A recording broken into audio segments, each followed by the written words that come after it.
بس میں سوار واپسی کا سفر طے کرتے سر امان اللہ نہایت سنجیدہ دکھائی دیتے تھے، جبکہ ان کے پیچھے ہنستے مسکراتے چہرے خوشخبریوں میں مصروف تھے۔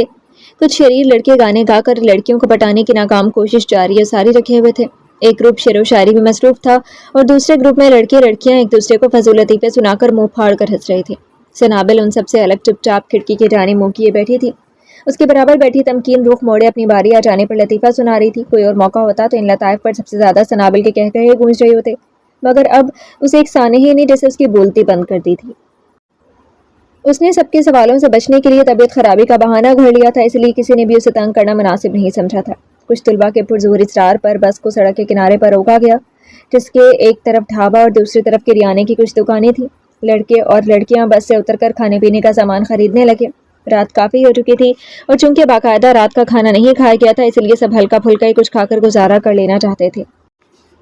سنابل کی طرح سے بھوکی مر گئی تھی، بس اہانت کا احساس بڑھتا جا رہا تھا۔ اسے شدت سے یہ بات چبھ رہی تھی کہ وہ اس اجنبی سے اپنے بے ساختہ عمل کی معذرت بھی ٹھیک سے نہ کر سکی تھی، حالانکہ کسی بات پر شرمندہ ہونا اسے کبھی آیا ہی نہیں تھا۔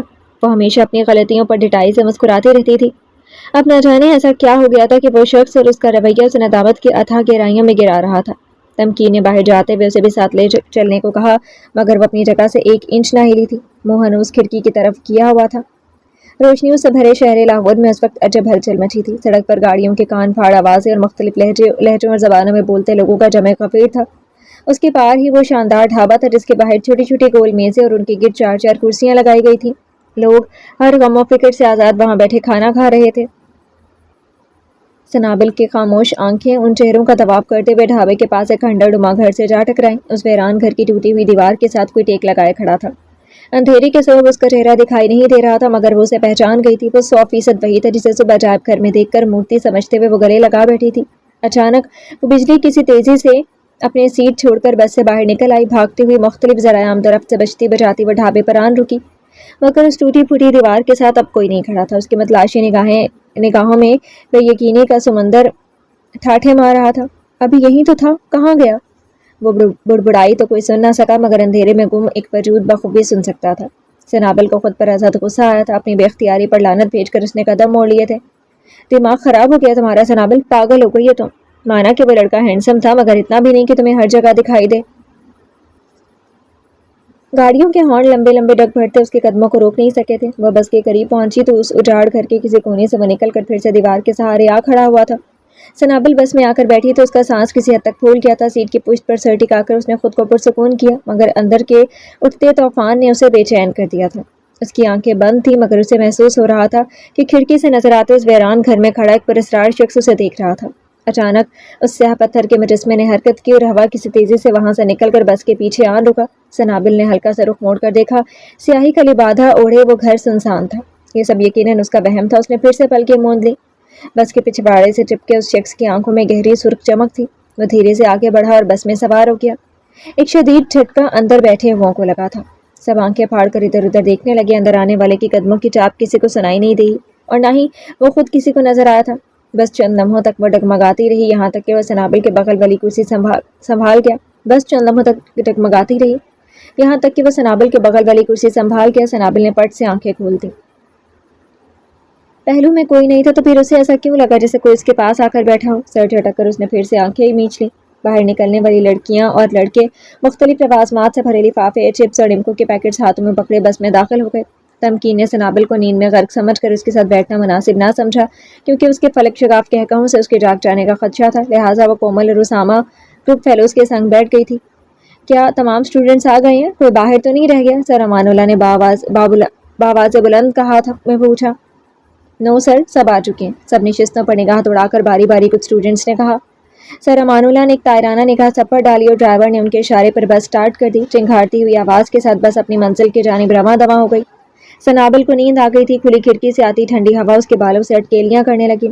پاس بیٹھا وہ اجنبی اور پراسرار شخص لال لال آنکھوں سے اس کے سبھی چہرے کو گھور رہا تھا۔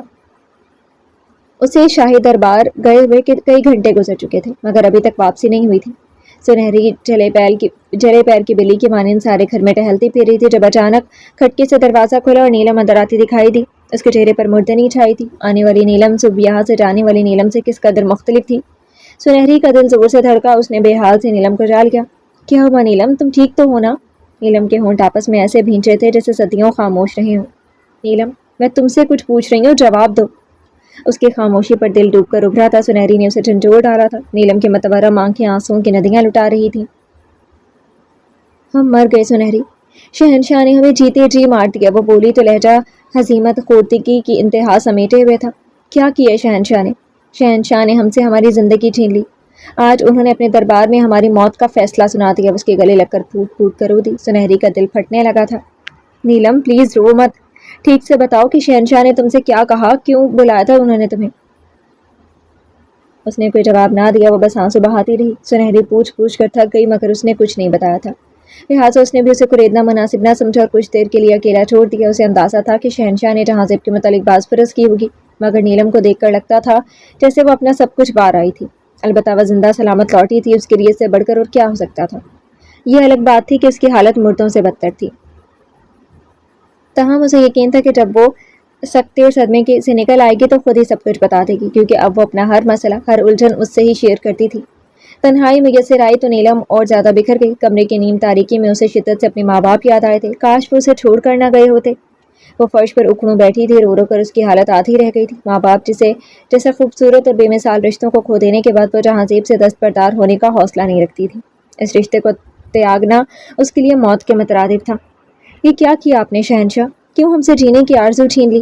ہم نے کیا بگاڑا تھا آپ کا؟ وہ تصور میں اس ظالم و جابر شہنشاہ سے مخاطب تھی جو پرستان میں بسنے والوں کی زندگی کی باغ توڑ اپنے ہاتھ میں رکھتا تھا۔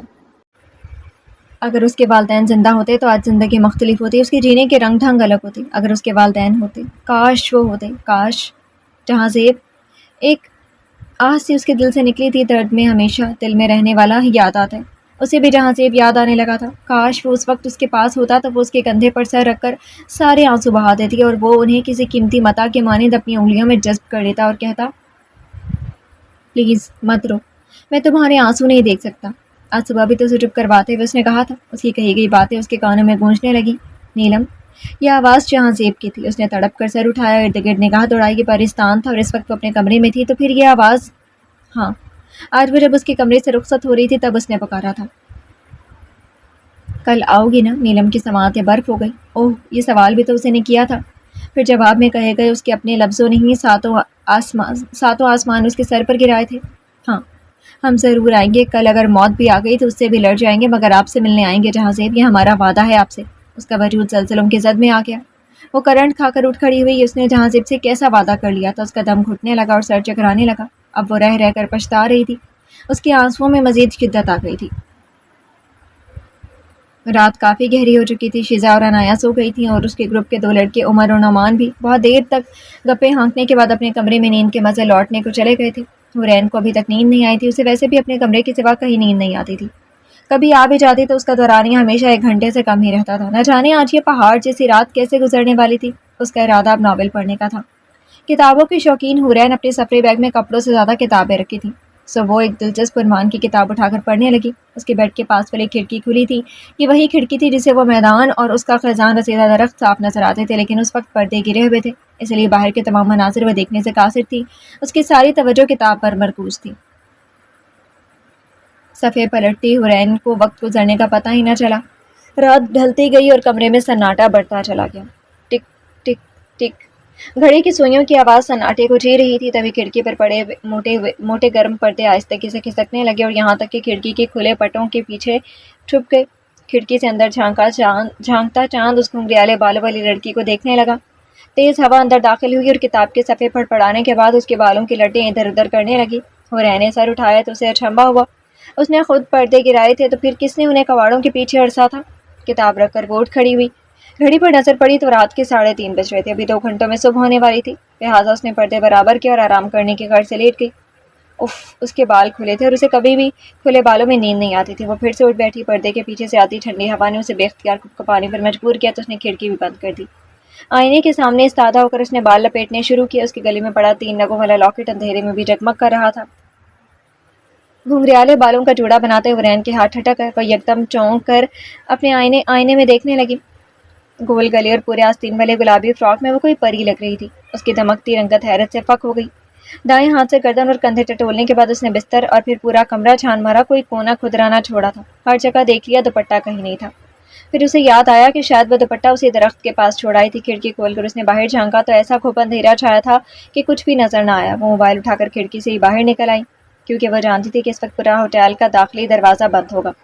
موبائل کی روشنی میں وہ دھیرے دھیرے چلتی ہوئی اس درخت کے پاس پہنچی تو دیکھا شاخوں پر لٹکا گلابی دوپٹہ ہوا سے جھول رہا تھا۔ اس کے چہرے پر مسکان سج گئی۔ اس نے ایڑیاں اٹھا کر اپنا قد اونچا کیا اور ہاتھ لمبا کر کے اڑتے دوپٹے کو پلو پکڑنا چاہا، مگر بے سود۔